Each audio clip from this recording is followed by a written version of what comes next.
Iluminuras de hoje recebe Pedro César Batista, um escritor que mostra a realidade das lutas pela terra e pela floresta em obras literárias. E como sempre, eu começo agradecendo a presença do nosso autor de hoje, o Pedro César Batista, que gentilmente atendeu o nosso convite para estar presente aqui na biblioteca do TRT da 10ª Região, a Biblioteca Fernando Américo, desembargador Fernando Américo Veiga Damasceno. Bom, mais uma vez obrigado por atender o nosso convite. Eu gostaria de começar lhe perguntando a respeito de uma influência bastante específica no seu trabalho e que talvez tenha uma relação com o local onde você foi criado. Embora tenha nascido em São Paulo, foi criado no Pará e conviveu muito com lutas, particularmente pela terra. Isso, é claro, pelo que nós percebemos, influenciou diretamente na sua poesia. Ao longo desses anos, eu diria que aproximadamente mais de 30 anos que eu tenho me dedicado a tentar passar a minha sensação de uma forma mais verdadeira para as minhas escritas, por ter nascido na roça. Meu umbigo foi enterrado na porteira. Eu vivi até os 10 anos dentro da floresta. A terra está literalmente ligada à minha literatura, ao que eu escrevo, e não somente isso, à minha vida, aos meus sonhos, aos meus valores. A natureza, ela ensina muito, e a floresta especialmente. Então, quando se perde essa ligação do homem com a natureza, se perde a vida. Então eu tento, em defesa da vida, com todo o aprendizado que eu tive ao longo da minha infância e da minha juventude, até hoje eu mantenho vínculos com a questão da terra, da natureza e da floresta, defender a vida. Então há uma profunda ligação, sim. Como é que foi essa experiência de viver no centro da floresta amazônica? Antes de mais nada, como é que você foi parar lá? O meu pai sempre foi roceiro, mexia com roça, era um pequeno agricultor na região de São José do Rio Preto. E em 1964, com o governo militar, iniciou a abertura da Belém Brasília, inauguração de Brasília em 60. E o meu pai foi na onda da propaganda, ocupar a Amazônia para não entregar, né? Integrar para não entregar. Esse era o slogan do governo militar na época, e minha família foi. Né? Em 1965, atravessamos o Brasil, e meu pai foi ser ocupante, poceiro, no interior do Pará, numa cidade chamada Paragominas, que durante muitos anos foi conhecida como Paragobala. Morrer lá era comum. Eu fui criado, na minha infância, infelizmente, vendo a violência praticada pelos poucos ricos contra a maioria das pessoas pobres que chegavam em busca de uma vida melhor. Eu conheço casos, num livro meu, João Batista Mais da Luta pela Reforma Agrária, eu relato de fazendeiros que tinham cemitérios privados. Né? Eu vou aproveitar e mostrar para os nossos amigos telespectadores justamente esse livro. É um livro que sai um pouco da linha poética, é um registro histórico, portanto, João Batista, mártir da luta pela reforma agrária. Ele era seu irmão. Sim. E você conviveu, quantos anos você tinha na época? Veja só, ele era 11 anos mais velho do que eu. Meu irmão, ele foi assassinado aos 36. Ele, como eu, vivemos na roça, vivemos na floresta. Ele conseguiu retomar os estudos, participou da reconstrução da UNE, integrando a Comissão Nacional ProUni, que foi a responsável pela organização do Congresso de Reconstrução da União Nacional dos Estudantes, em maio de 79 em Salvador. Se formou em 81 em Direito e passou a advogar, dedicando-se à questão da terra, atuando como advogado de lavradores, de camponeses pobres, de trabalhadores rurais sem terra.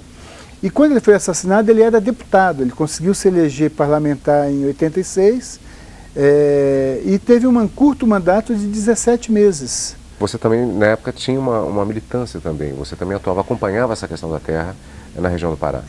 Eu atuei no movimento estudantil até 84. Quando como secundarista também, ou seja, eu me liguei à questão a minha poesia, eu sempre me dediquei à poesia. E a minha poesia e os movimentos sociais sempre estiveram ligados. Assim, a minha escola, a minha formação literária, ela se deu com Tiago de Mello, né, o poeta lá de Barreirinhas do Amazonas, que sempre foi um propagador de sonhos. E ao mesmo tempo com Mayakovsky, poeta russo, com Brecht. Então nessa linha, os meus poemas começaram a ser elaborados a partir de 79, todos vinculando a luta do povo pela redemocratização, em defesa da vida, contra a violência e também em defesa da terra. E essa atividade, eu tenho a impressão que ela já ficou presente já logo na primeira publicação. Eu gostaria de mostrar aqui também. Isso aqui eu tenho que tomar todo cuidado porque é filho único e é um exemplar antigo. Sagrado. E sagrado. Tudo tem. Pedro César Batista, vou abrir aqui com cuidado, que ele foi publicado em que ano? 79. 79, quer dizer, ele seria já uma versão em 1979 daquilo que posteriormente foi a ser chamado de fanzine, já mais ou menos nos anos 80. Ele faz parte da chamada geração do mimeógrafo. Uhum. Esse livro eu bati o estêncil, eu rodei no mimeógrafo, eu comprei a cartolina, cortei, fiz um carimbo e carimbei o título na capa. Na época eu fiz uns 300 exemplares. Só gostaria de fazer a leitura rapidamente de um dos poemas aqui, que é o Gritemos. O poder tem os canhões, nós temos o grito. 15 anos, quando da edição deste Tudo Tem, este poema já se registrando esta anexação da poesia como uma arma de resistência. Eu não consigo diferenciar, para mim a literatura ela não é imparcial.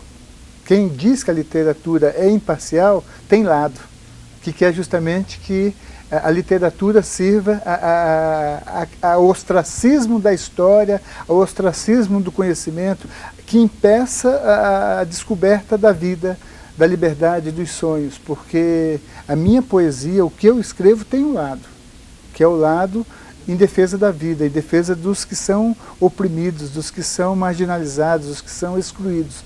E ao longo desde 79 aos 15 anos, até hoje, eu não consigo escrever sem assumir o meu lado.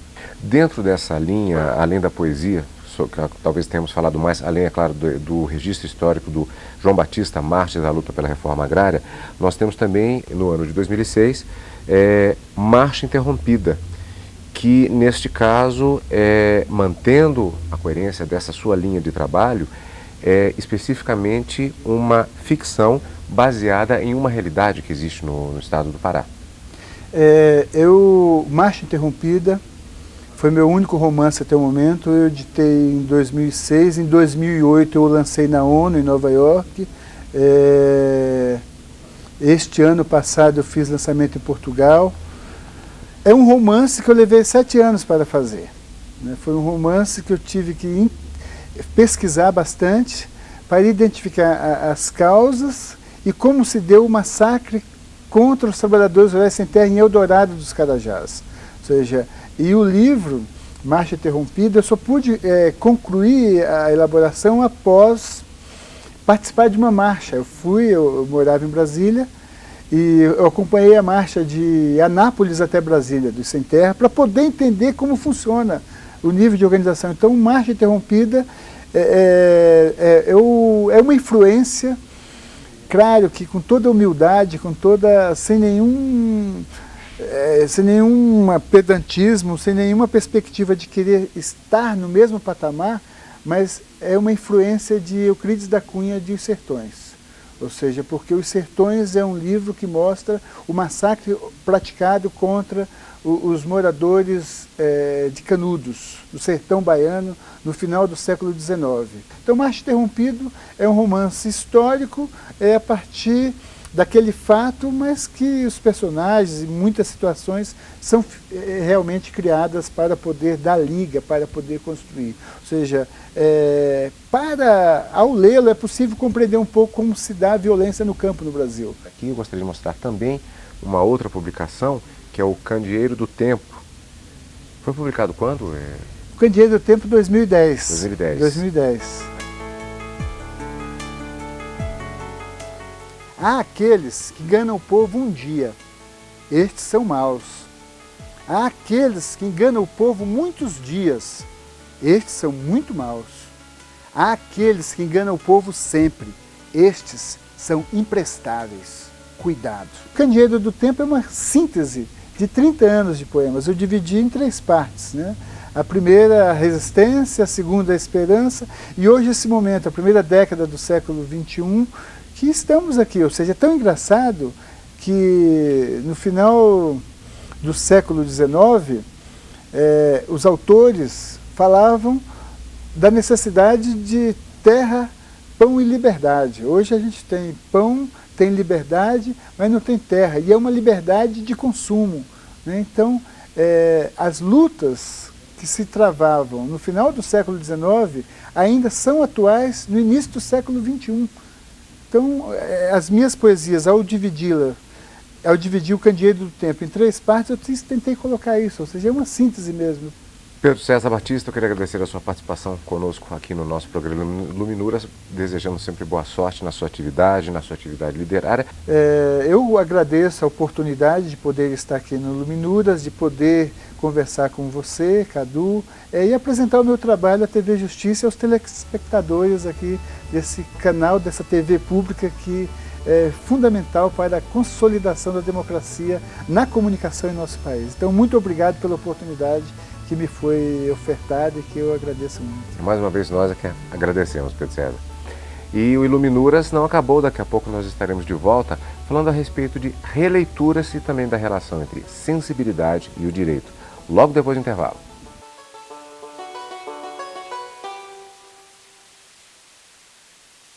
O Iluminuras está de volta.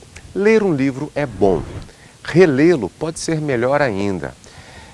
No entendimento de que nesta segunda leitura é possível se captar melhor a essência do livro e o entendimento das diversas histórias, que o faz o advogado João Batista Herkenhoff, com quem eu converso agora neste segundo bloco do nosso programa Iluminuras de hoje. Eu começo fazendo a pergunta exatamente em relação a esta releitura. O senhor agora, inclusive, está fazendo a releitura de um livro e captando mais da essência desta obra. Eu estou relendo Médico de Homens e de Almas, né? Da escritora inglesa Taylor Caldwell. Na verdade, é a história do evangelista Lucas, mas não é um livro religioso. É um livro em que a autora mostra justamente a humanidade de Lucas, que foi um médico, né? Evangelista e médico, né? Então, revela a grandeza de espírito de Lucas, que na história é chamado de Lucano. Eu estou relendo esse livro. É possível, eu lhe pergunto justamente se nesta segunda leitura, nesta releitura, tem se captado mais da essência no caso desta história, especificamente de São Lucas? Sim, sem dúvida, sem dúvida.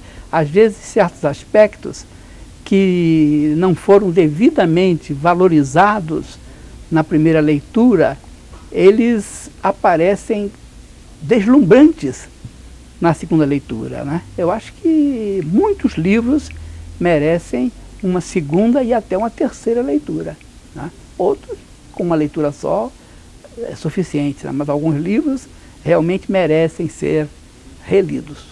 Aqui no Iluminuras nós abordamos muito essa questão dos profissionais do direito e, no seu caso, principalmente, que tem várias obras publicadas especificamente sobre o raciocínio jurídico, mas que a literatura em si, ela é um valioso instrumento para se ampliar a percepção das próprias atividades humanas, o que acaba incidindo na própria atividade do direito. O senhor concorda com isso? Concordo, concordo. Eu acho que a leitura de obras literárias, por exemplo, enriquece a mente do jurista.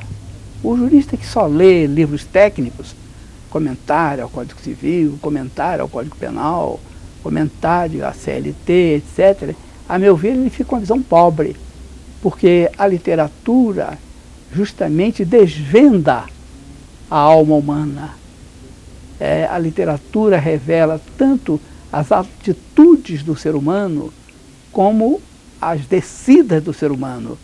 Então, o jurista, principalmente o juiz, que se abebera da obra literária, ele também vai compreender que, julgando os seus semelhantes, tem que saber que esses semelhantes têm grandezas e baixezas, né?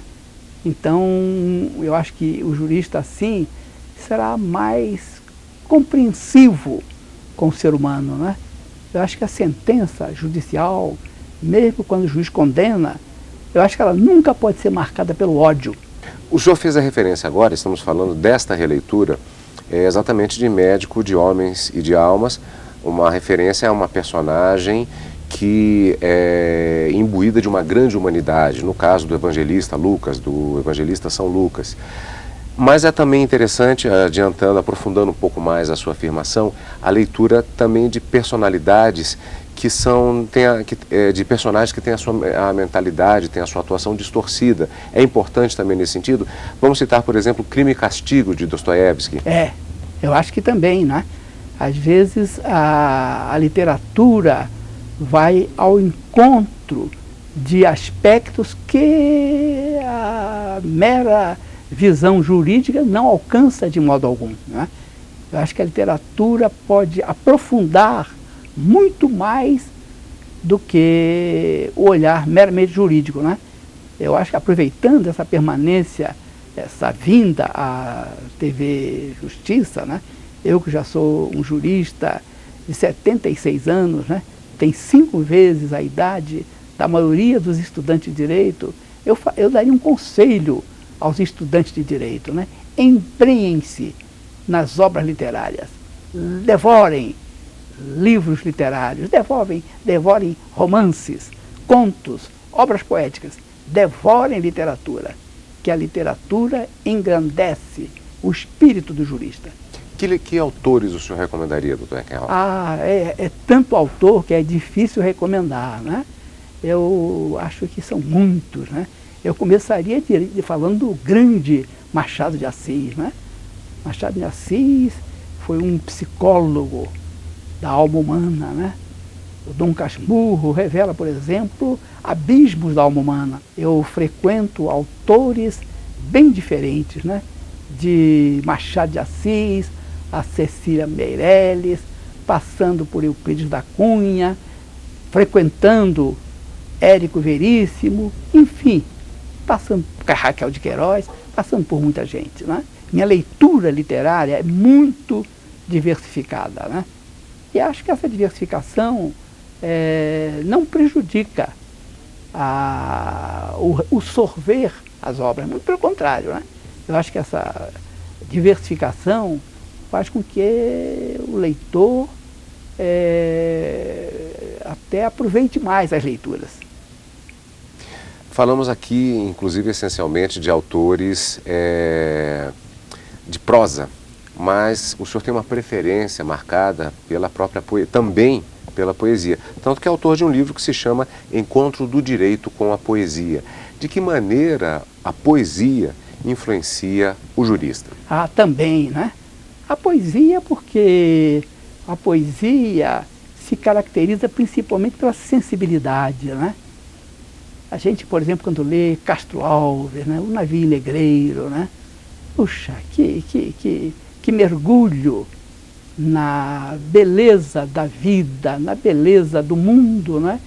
A poesia, nesse sentido, ela também serve, na sua opinião, como jurista também, como denúncia? Sem dúvida. Castro Alves denunciou a escravidão, né? Muitas vezes a poesia tem papel de exercer a denúncia, né? Apontando a injustiça, né? Verberando a injustiça. O senhor fala também a respeito de um papel questionador por parte do próprio jurista e que isso é salientado pela própria prosa, pela própria poesia. Eu citaria justamente 2 obras suas, que é Escritos Marginais de um Jurista e Escritos de um Jurista Marginal. Respectivamente, uma fala sobre escritos que fogem do enfoque mais comum, do sistema vigente, e também, no caso do Escritos de um Jurista Marginal, um jurista que diverge do pensamento dominante nos meios jurídicos. Isso é um exercício não só literário, mas também dialético, de certa forma, em relação à própria elaboração e predominância das leis dentro de uma sociedade. E, de certa maneira, no meu caso, teve um papel catártico, porque eu era chamado, né? Não guardo nenhuma mágoa. Eu acho que todas essas coisas são de um tempo, né? Mas era naquela época, né? Chamado de jurista marginal, né? Então eu disse, sabe uma coisa? Em vez de eu considerar isso uma ofensa, eu vou aproveitar isso num livro. E aí coloquei o título, Escritos de um Jurista Marginal. Agora, marginal por quê? Marginal é quem está à margem, né? Então, jurista marginal é aquele aquele jurista que não lê pelo figurino conservador, né?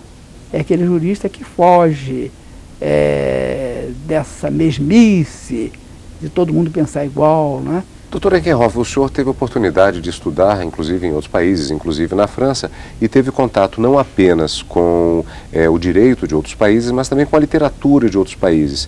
Vamos mais uma vez para uma analogia. É possível se falar em uma literatura universal e em um direito universal da mesma maneira?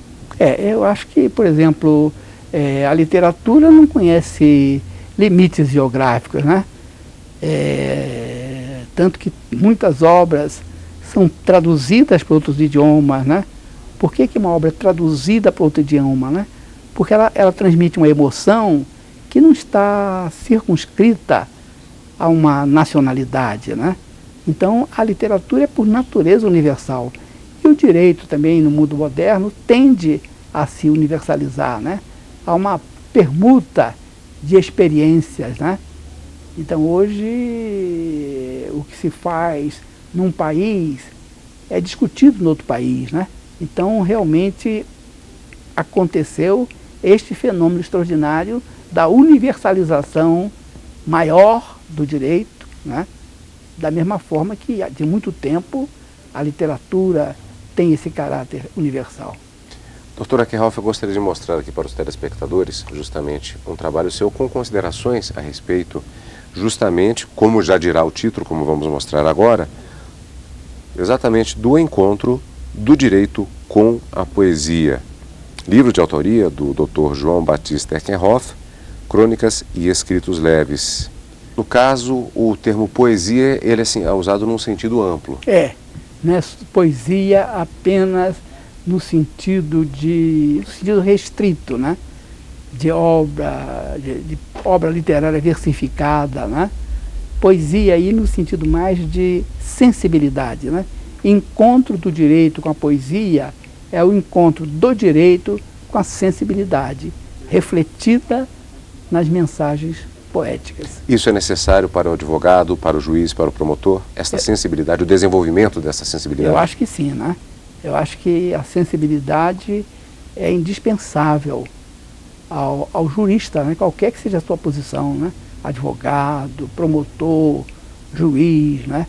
O encontro, sobretudo da pessoa comum, né? Do homem comum, do trabalhador, né? Da mulher, né? O encontro da pessoa comum com o jurista é um encontro de vida, né? Então, o jurista tem que estar ciente de que aquele encontro pode transformar uma vida, né? A pessoa pode mudar de vida depois do encontro com um advogado, com um promotor ou com um juiz. Eu queria agradecer muito a sua participação, pudemos falar um pouco a respeito de literatura e direito, desejar boa sorte na continuação das suas atividades, muita leitura na nossa conversa aqui, portanto, agradecendo mais uma vez com o jurista, advogado e juiz aposentado, Dr. João Batista Eckenhoff. Muito obrigado pela sua participação. O prazer foi meu. E por aqui fica esta edição do Iluminuras. Você pode acessar os nossos programas também pela internet, www.tvjustiça.jus.br. Encontro marcado na próxima semana com mais uma edição da revista eletrônica sobre literatura aqui na TV Justiça.